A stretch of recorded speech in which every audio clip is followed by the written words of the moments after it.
بے شک بے شک. سوال کرتے ہیں جشن میلاد النبی کرنا قرآن میں ہے. ارے انسان ہے، عقل کا استعمال کیوں نہیں کرتا؟ یہ سوال کرنا انسان کی علامت نہیں ہے. پوچھا فاتحہ دینا، سلام پڑھنا قرآن میں ہے؟ ہم نے جواب دیا کیسی نادانی کرتا ہے نادان. قرآن تو خیر قرآن ہی ہے. نماز کو لے لے، نماز شروع ہوتی ہے فاتحہ سے، الحمدللہ رب العالمین. ہاں فاتحہ سے شروع ہو رہی، اور نماز ختم ہوتی ہے السلام علیکم ورحمۃ اللہ، سلام پر. نماز فاتحہ پہ شروع ہوتی ہے، سلام پہ ختم ہوتی ہے. سمجھا تو مسئلہ حل ہے. سبحان اللہ. یہ فاتحہ اور سلام کے بیچ میں سجدے بھی ہے، رکوع بھی ہے، قیام بھی ہے، تشہد بھی ہے. اگر کوئی رکعت نہیں باندھا، سورہ فاتحہ نہیں پڑھا، الف لام میم سے پڑھ کے والناس تک پوری پڑھ لیا، تو پیچھے سے مودن صاحب بولتے قبول ہوئی چ نہیں. فاتحہ نہیں پڑھا نا، قرآن پوری پڑھ لیا، فاتحہ نہیں پڑھا، نماز نہیں ہوتی. اب پوری نماز میں پوری قرآن تو پڑھ لیا، السلام علیکم بغیر بولے کہ باہر نکلنا چاہا تو نکل نہیں سکتا. پوائنٹ نوٹ کیا جائے.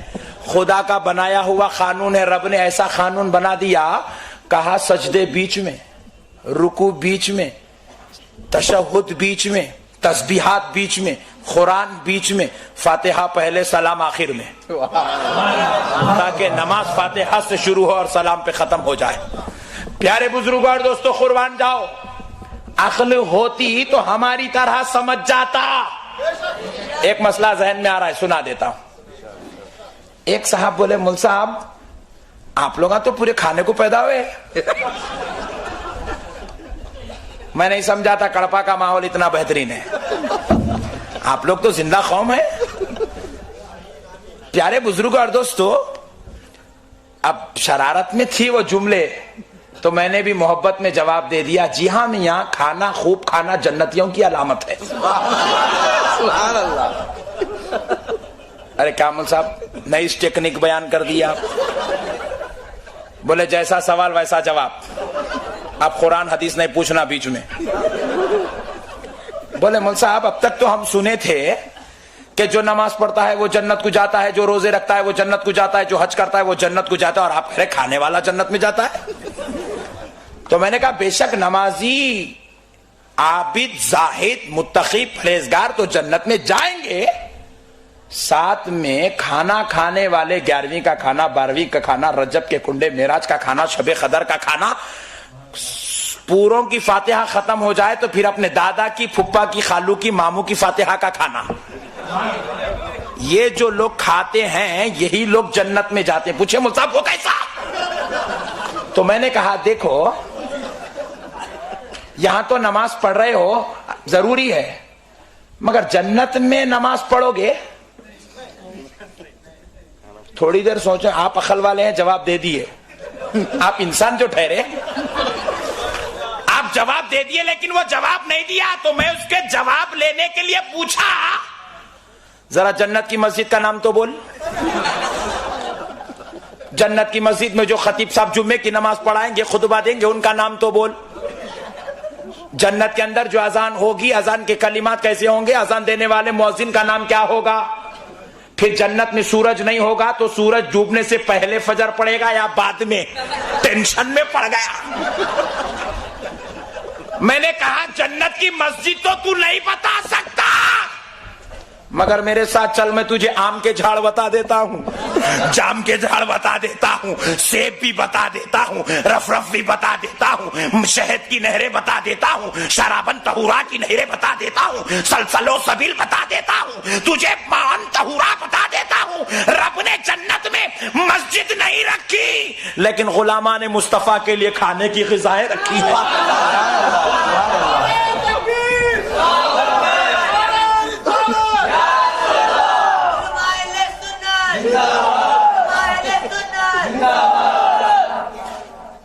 تو میں نے کہا اسی لیے ہم لوگ پریکٹس کرتے ہیں. ہماری قسمت میں کھانا ہی کھانا لکھا ہوا ہے. دنیا میں بھی کھائیں گے, سرکار کے صدقے میں خبر میں بھی کھائیں گے, ان کی آل پاک کا صدقہ ان کے نواسوں کی نگرانی میں جنت میں بھی کھائیں گے. کھانا ہے کہ نہیں ہے بھائی؟ تو پھر اب 11ویں کی فاتحہ گھر میں کل دلاؤ. جو دلا دیے گڈ, جو نہیں دلائے کل دلا دو. پیارے بزرگ اور دوستو, دلاتے رہنا چاہیے. سرکار کا صدقہ کھاتے رہے, کھلاتے رہے, اس سے بڑی بات اور کیا ہو سکتی ہے. پیارے بزرگ اور دوستو, الغرض میں عرض کر رہا تھا, ہمارے پیارے آقا رحمت للعالمین صلی اللہ تعالی علیہ وسلم کا مقام اللہ نے اتنا بلند و بالا, اتنا عظمت والا کیا کہ ہمارے آقا رحمت للعالمین صلی اللہ تعالی علیہ وسلم کی عظمت کے صدقے جائے. اللہ رب العزت نے اپنے حبیب رحمت للعالمین صلی اللہ تعالی علیہ وسلم کو اس شان و عظمت کا پیکر بنا دیا کہ آپ کا نام بھی لے لے تو نجات نصیب ہو جاتی ہے, آپ کا نام بھی رکھ لے تو نجات نصیب ہو جاتی ہے. پیارے بزرگ اور دوستو, اب بعض لوگ ماننے کے لیے تیار نہیں ہیں کہ ہمارے نبی کا مقام اور ہمارے نبی کا نام, ہمارے نبی کی عظمت کتنی بلند و بالا ہے. جو نبی کی عظمت مان لے وہ نجات والا ہے, وہ ہدایت والا ہے, وہ عظمت اور رفعت والا ہے. تو اسی لیے اللہ رب العزت نے ہم کو دنیا میں بھیجا ہے.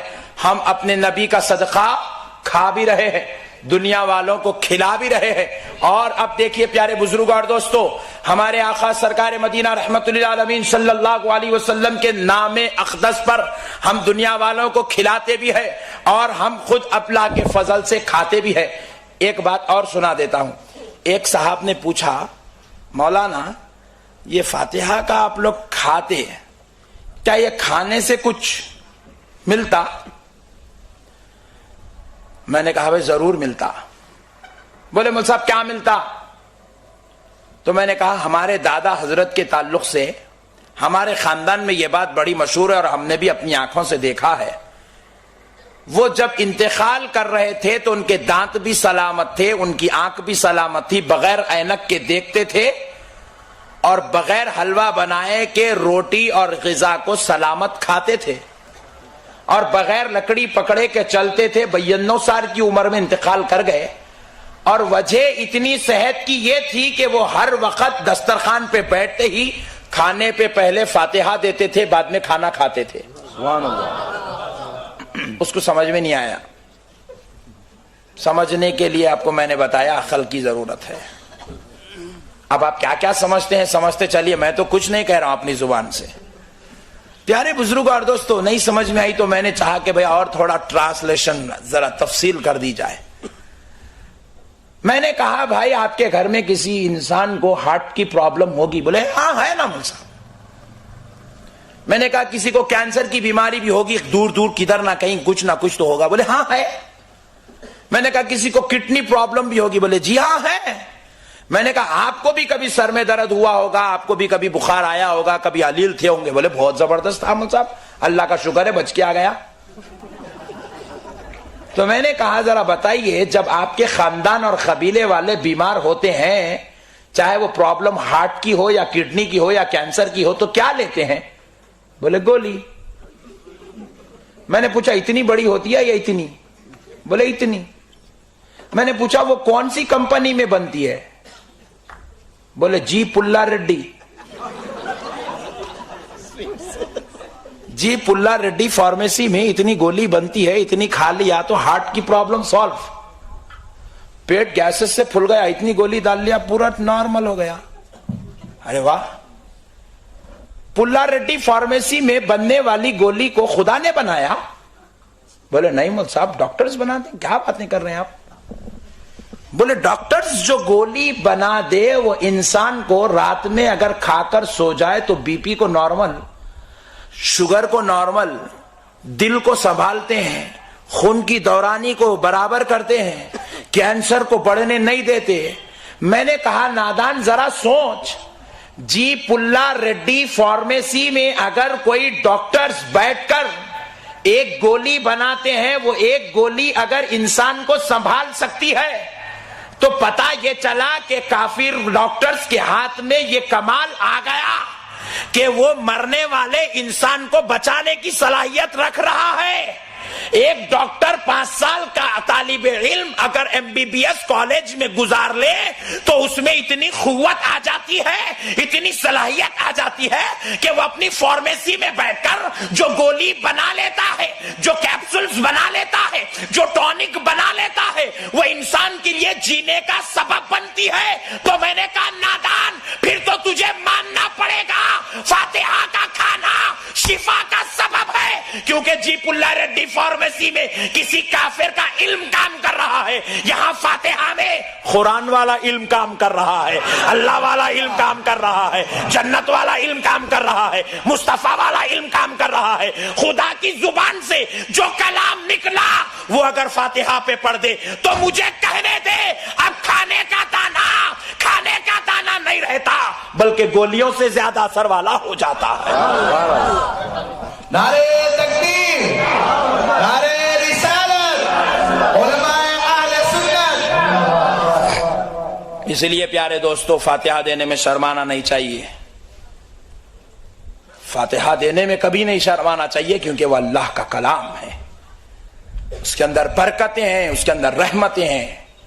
سورہ فاتحہ, پوری فاتحہ کو تو چھوڑ دیجئے, جلدی میں بھی ہو تو کم سے کم سورہ فاتحہ تو پڑھ لینا چاہیے. سورہ فاتحہ کے 20 نام مفسرین نے بیان کیے, 20 نام, کہ اس کو سورۃ الفاتحہ بھی کہتے ہیں اور سورۃ الشفا بھی کہتے ہیں, کہ یہ فاتحہ والی سورت کسی کھانے پر پڑھی جائے تو کھانا شفا بن جاتا ہے. پیارے بزرگ اور دوستو, کسی شے پر پڑھ دی جائے تو وہ شے شفا بن جاتی ہے. اگر کسی میں برکت کے لیے دکان کی اوپننگ ہو رہی ہے, ہو سکتا ہے کسی کے ذہن میں خیال آ رہا ہوگا کہ انبیاء اکرام کو نبوت نبی پاک کے صدقے میں ملی, اس لیے وہ نبی پاک کا ذکر کرتے تھے.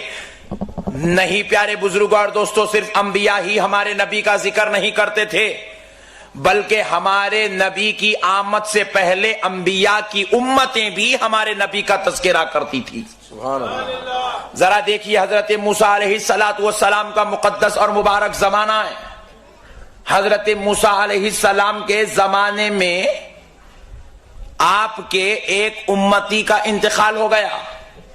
وہ بڑا گناہگار تھا, خطاکار تھا, سیاہکار تھا, بدکار تھا. اس گناہگار اور خطاکار کے تعلق سے سارے لوگ محلے اور شہر والے اس سے بدظن ہو چکے تھے. اور جب وہ وفات ہو گیا, جب وہ مر چکا, تو ساروں نے اعلان کر دیا تھا کہ کوئی اس کے جنازے میں نہیں جائے گا, کوئی اس کو دفن نہیں کرے گا, کوئی اس کو کفن نہیں پہنائے گا, بس اس کی لاش کو سڑنے کے لیے چھوڑ دیا جائے, کیونکہ یہ ہم پر بڑے ظلم و زیادتی کیا کرتا تھا. انتہائی درجے کا گناہگار ظالم انسان تھا. یہاں تک کہ لوگوں کے دل میں اس کی نفرت کے اس کے آخر جنازے والے مرحلے میں کوئی جانے کے لیے تیار نہیں تھا. کچھ دن تک وہ جس چوپائی پر لیٹا لیٹا مر گیا, بس اسی پر سڑا پڑا رہا. جسم سے بدبو آنے لگی. لوگوں نے کہا کہ بھائی جسم سے بدبو آ رہی ہے, آزو بازو کے رہنے والوں کا مسئلہ دشوار ہوتا جا رہا ہے, لہذا اس کو یہاں سے اٹھاتے ہیں اور لے جا کر کچرا کنڈی پر پھینک دیتے ہیں. جانور اسے کھا لیں گے تو یہ مسئلہ بھی حل ہو جائے گا. بڑی دور سے کھڑے ہو کر چوپائی کو راسی باندھ کر کھینچتے ہوئے لے آ کر کچرا کنڈی پر پھینک دیتے ہیں. اللہ رب العزت دیکھ رہا تھا, خالق کائنات دیکھ رہا تھا. مولا رب کریم نے حضرت موسیٰ علیہ السلام سے فرمایا, موسیٰ ذرا طور پر آؤ. حضرت موسیٰ طور پر تشریف لے جاتے ہیں تو رب کریم فرماتا ہے, موسیٰ ذرا سنو, فلاں کچرا کنڈی میں ہمارا ایک بندہ پڑا ہوا ہے, وہ سڑ رہا ہے, کوئی اس کے جنازے کے پاس نہیں آتا, کوئی اسے نہلاتا نہیں ہے, کوئی اسے کفناتا نہیں ہے. ہم ان کی آزمائش کر رہے تھے, وہ اپنی آزمائش سے گزر چکے. موسیٰ اب آپ کو ہم حکم دیتے ہیں, جاؤ ہمارے اس بندے کو اٹھاؤ اور اسے اٹھا کر اپنے گھر لے آؤ, اسے نہلاؤ, اسے کفناؤ, جاؤ اسے بہترین مقام پر دفن کر دو۔ حضرت موسیٰ اللہ کے حکم پر گئے، جا کر دیکھتے ہیں موسیٰ علیہ السلام قریب جاتے ہیں، ساری قوم آ جاتی ہے، کہتی ہے موسیٰ یہ بڑا گندا انسان تھا، ظالم انسان تھا، گناہگار تھا، خطاکار تھا، آپ اس کے جنازے کے قریب نہ جائیے گا، آپ اللہ کے نبی، آپ ایسے حرکت ہرگز مت کریے گا۔ حضرت موسیٰ نے کہا نادانو تمہاری بات سنوں یا خدا کی بات سنوں؟ میرے خدا نے حکم دیا ہے، میں اس کے ساتھ حسن سلوک کر ہی رہوں گا۔ حضرت موسیٰ اٹھائے، اسے گھر لے گئے، نہلا دھلا کر کفنا کر دفن فرما دیے۔ جب دفن کر کے مولا کے دربار حاضر ہوئے، پوچھنے لگے مولا گناہگار بھی جس سے شرم آ جائے وہ اتنا بڑا ظالم تھا، گناہگار جس کی پناہ مانگے وہ اتنا بڑا گناہگار تھا، خطاکار جس سے منہ چھپا لے وہ اتنا بڑا خطاکار تھا، لیکن مولا تو نے اپنے نبی کو حکم دیا کہ اتنے بڑے ظالم کو کفنا ہے، اتنے بڑے ظالم کو نہلائے۔ مولا کیا بات تھی؟ تو رب جواب دیتا ہے موسیٰ سنو، توریت کھولتا تھا، وہ برابر گناہگار تھا، خطاکار تھا، سیاکار تھا، لیکن جب اپنے گھر میں توریت کھولتا تھا تو پڑھنا نہیں جانتا تھا، انگلی پھیرتا تھا، لیکن جہاں میرے محمد کا نام آتا تو توریت اٹھا کے چوم لیتا، کبھی سر پہ رکھ لیتا، نام محمد کی تعظیم کرتا تھا۔ تو میں نے سوچا جو میرے محمد کے نام کی تعظیم کرے وہ اتنا مفلس و لاچار کیسے ہو جائے، اس لیے ہم نے چاہا محمد کے نام کی تعظیم کرنے والے کو کوئی نہ کفنائے تو نہ کفنائے، اللہ کا نبی کفنائے گا اور دفنائے گا۔ نعرے تکبیر، نعرے رسالت، نعرے رسالت۔ قربان جاؤ پیارے دوستو، قربان جاؤ پیارے بزرگوں اور دوستو، ہمارے نبی کے نام مبارکہ کی عظمت ہے۔ کوئی یہودی بھی چوم لے تو نجات ہو رہی ہے، اب اگر سنی انگوٹا چومے تو ٹینشن کس بات کی ہے؟ اگر کسی کو ٹینشن ہوتا ہے تو ہونے دو،